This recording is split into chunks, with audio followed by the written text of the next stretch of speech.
Railway line से आधा kilometre की दूरी पर हरण गांव बसा हुआ था।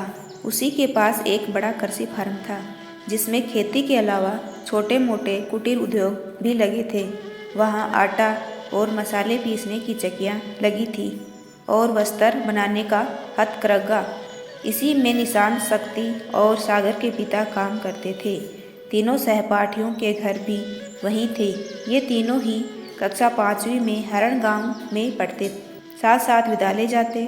तीनों सहपाठियों में खूब पढ़ती। रविवार का दिन था। सुबह के 7:30 बजे थे। दिसंबर की सुहावनी सुनहरी धूप चारों ओर फैलकर तन और मन को सुकून दे रही थी। कोहरा न के बराबर था। निशांत अपने घर के सामने छोटी बहन शेफाली के साथ धूप का आनंद ले रहा था। तभी उसके दोनों सहपाठी सागर और शक्ति आ गए। निशांत उन्हें देखते ही फूल सा खिल उठा। सागर मुस्कुराया और निशांत से कहा, चलो यार, आज रेलवे लाइन के किनारे घूमा जाए। निशांत अपने मित्र की हाँ में हाँ मिलाते हुए बोला, हाँ हाँ, घूमने चलते हैं, आज तो स्कूल की छुट्टी भी है।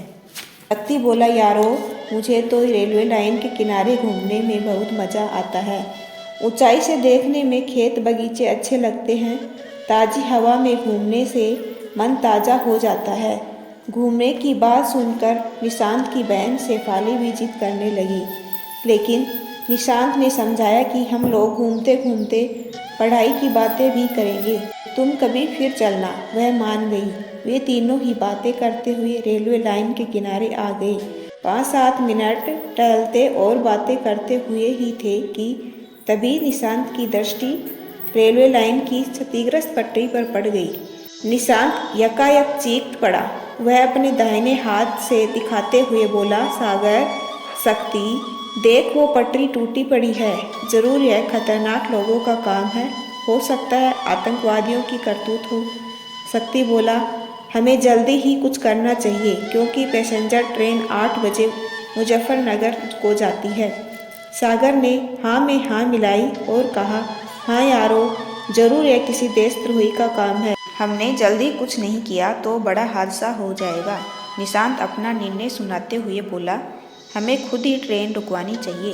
शक्ति बोला, वो कैसे? निशांत बोला, देखो, मैं लाल कमीज पहने हूँ।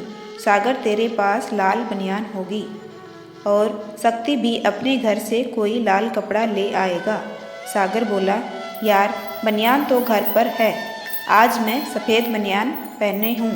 निशांत बोला, ऐसा करो, तुम जल्दी से घर जाओ और अपने अपने लाल कपड़े ले आओ। तुम किसी को कुछ बताना मत, जल्दी से आना। मैं तब तक ट्रेन रुकवाने के लिए आगे बढ़ रहा हूँ। सागर और शक्ति अपने अपने घरों की ओर भागे। निशांत ने जर्सी के नीचे पहनी अपनी लाल कमीज उतारकर उसने ऊपर से जर्सी पहन ली।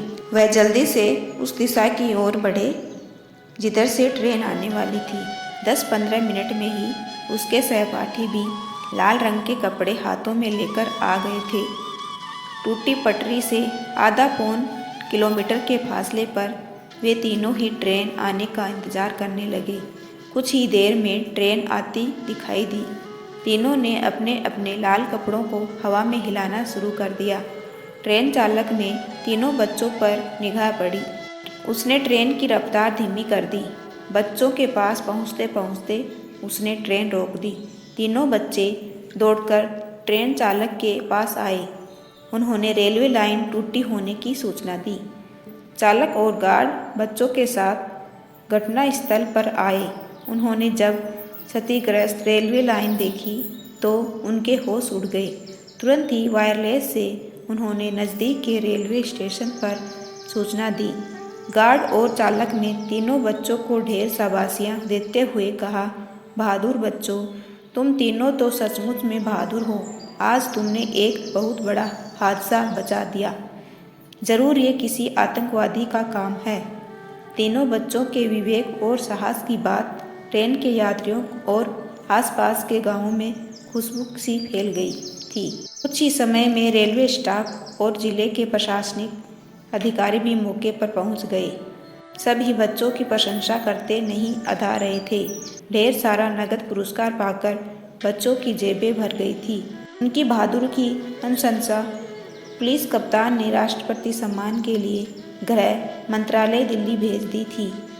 ऐसे ही वीडियो देखने के लिए चैनल को सब्सक्राइब कीजिए। Thanks for watching.